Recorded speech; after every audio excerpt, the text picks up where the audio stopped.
Yeah, I quit my 9 to 5 because they told me, wait for it, I wasn't working enough overtime. Isn't that crazy? Do they have, is that legally a thing where they can tell me I have to work so much overtime? Yeah, I was a little miffed about that. But the other thing that was really upsetting was the manager that hired me. I used to work with him at a different company, and we got along really well and worked together as a team really well. And so I thought that things would go really well at this other job too. But no, I came to find out that he completely lied to me about what this job would entail. So I was a senior project manager, and they were purporting that this job was like a little bit of a bump up. My dog wants another dookie. There you go. Anyway, which sounded good. You know, I wanted to keep advancing. And it was a big bump in salary, which was nice because I had just gotten my professional, what is it called? Professional project management certification and my IDLE certification. And so I thought, okay, that's great. Things are going in the right direction. That certification is paying off, yada yada. And then I got in that position, and there was no team that I was meeting. There was no, just really weird. And I thought, well, you know, I'm learning, kind of in the learning phase. We'll see how it goes. And then come to find out, they had this other lead project manager or something. I don't even know what she was exactly, except annoying. Yeah, she was not enjoyable to work with. And then there were, how many of us others that worked? Maybe 4 of us, 3 of us, or 4 of us that worked, I don't know, under her, with her, and the other manager. It's very strange. And yeah, the job was mostly QA, quality assurance, and QC, which, number one, I have zero, or had zero interest, zero interest in that kind of work. But number two, it's a complete different personality from a project manager. So project managers work with people. QA, QC people sit in a room by themselves and check these little minute things on the screen all day long. And they don't want to have contact with people or do anything with people. So it's just very different vibe. There's no more Buster. There's no more. Go lay down. And that was really disappointing. I just couldn't believe that. And I brought this up to them, and they had this whole inquiry, into it. And they found that they were right, not me, that it was a project management position, because there was a tiny bit, maybe 20% project management in it. Whatever. Well, I was trying to make it to the end of the year in the job, and so I could save some more money and give them a little bit more time to find someone else. But I could tell that they were trying to fire me.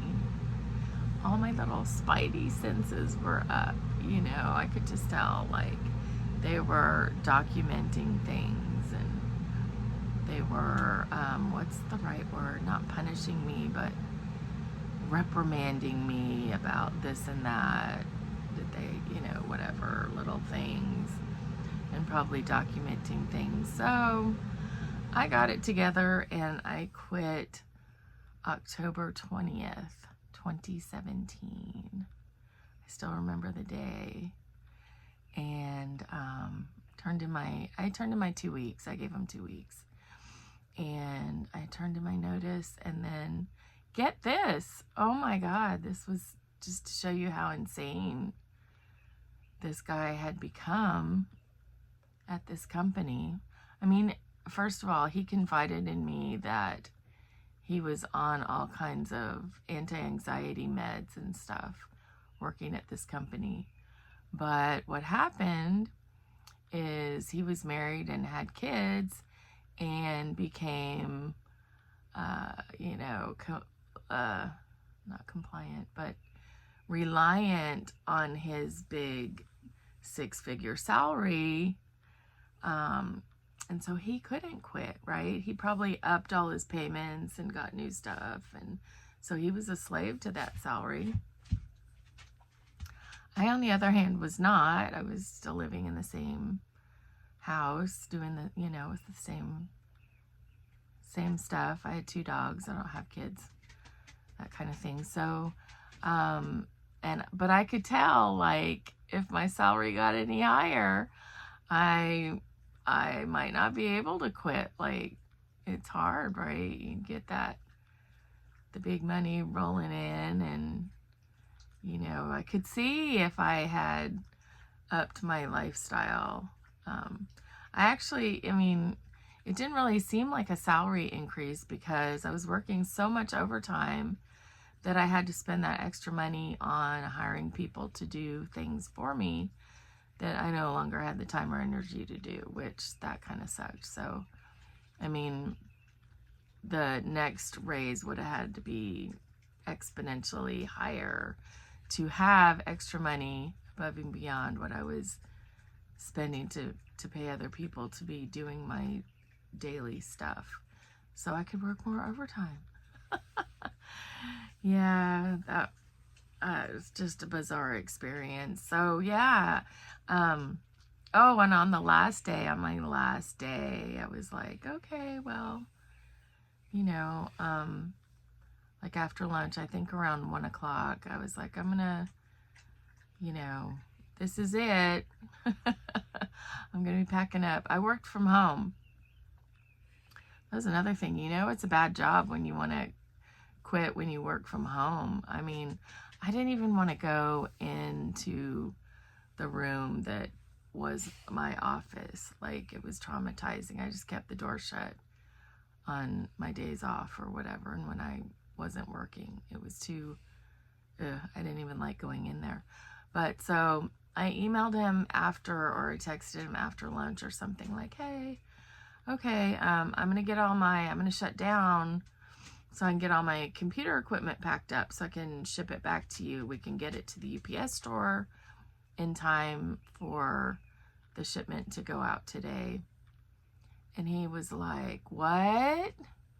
You're logging off before 5? I thought I would at least get you till 5. I'm like,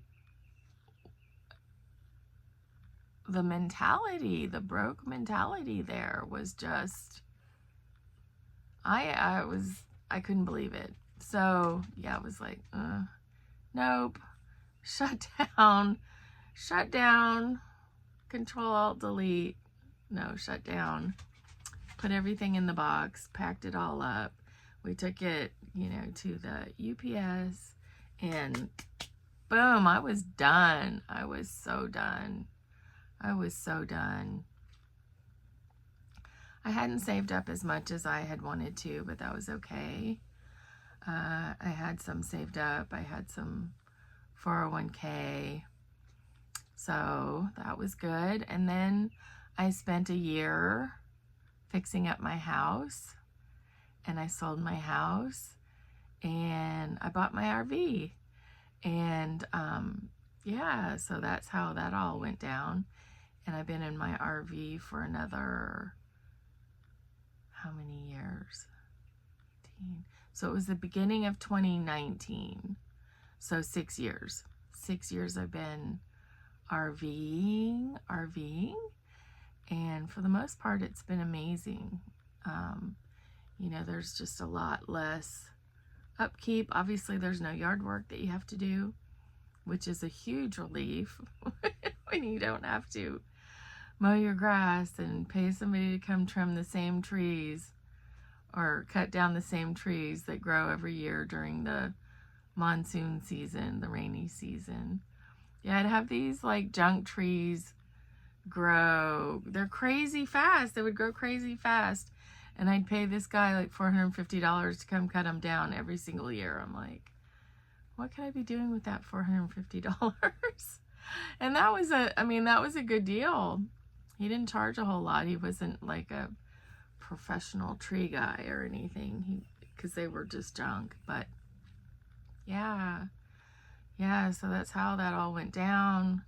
And then I didn't realize, and I tell people this story, I don't know if they really get it, but I didn't realize I could call myself retired if I wasn't 67 is my government retirement age.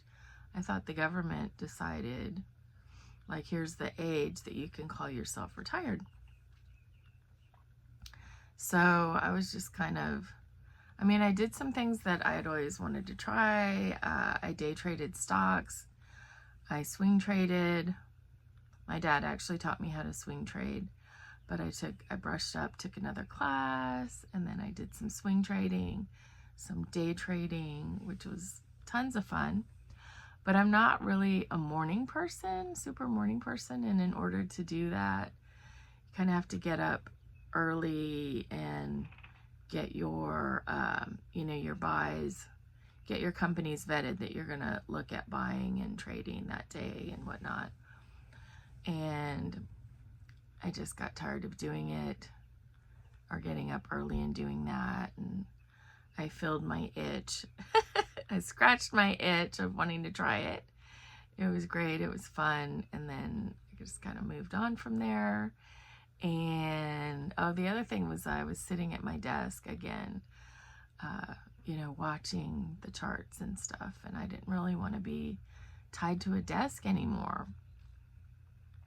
So I stopped that, and I just kind of didn't do anything for money really for a while.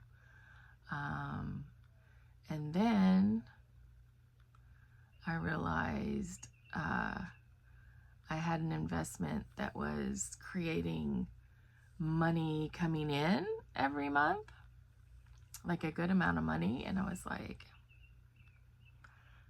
I think that maybe I could call myself retired now. Maybe I could be retired because it more than covers all my expenses. I mean, I had money already anyway from my house and whatnot in some investments, but having that cash flow, I don't know, it's a different kind of retirement, I guess.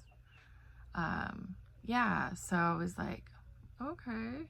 I think it was like 4 years later that I realized that I had that epiphany, like, I think I'm retired.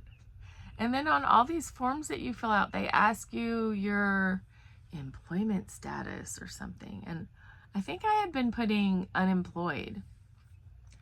But after a while, I was like, I don't think I'm unemployed, because I'm not looking for a job and I'm not receiving unemployment. I think I've been doing that wrong. So I was like, am I semi-retired? Am I retired? Am I self-employed? It was a whole thing for a while. I didn't know. So I was like, Then I found out that people were retiring early and just calling themselves retired. So I just was like, oh, I'll just call myself retired from here on out. Made an announcement publicly finally that I was retired, and that was the end of it. It's been all good from there.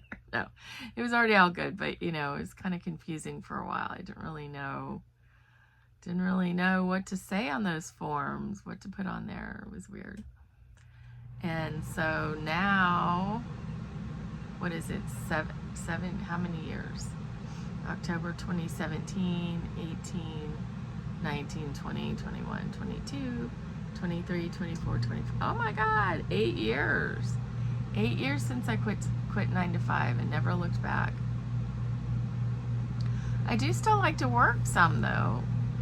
So I don't know why you can't work in retirement. I mean, I love doing Uber Eats.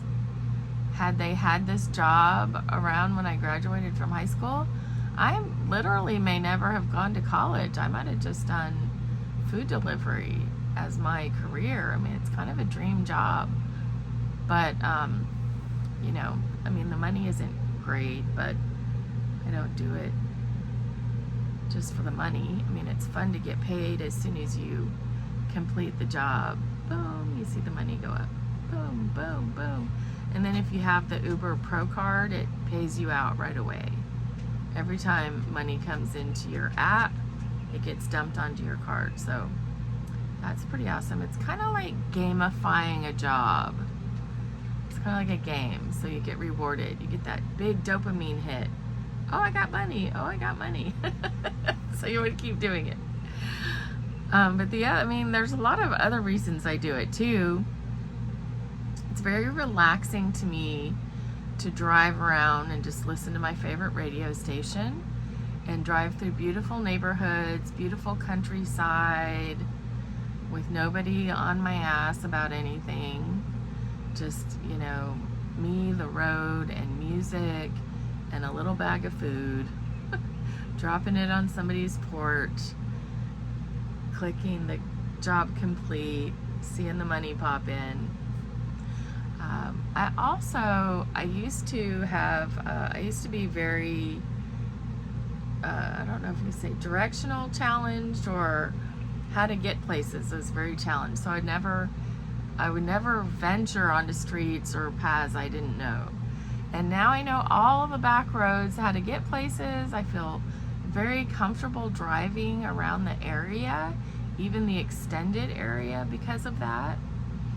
And I also found out about different restaurants that I had no idea even existed.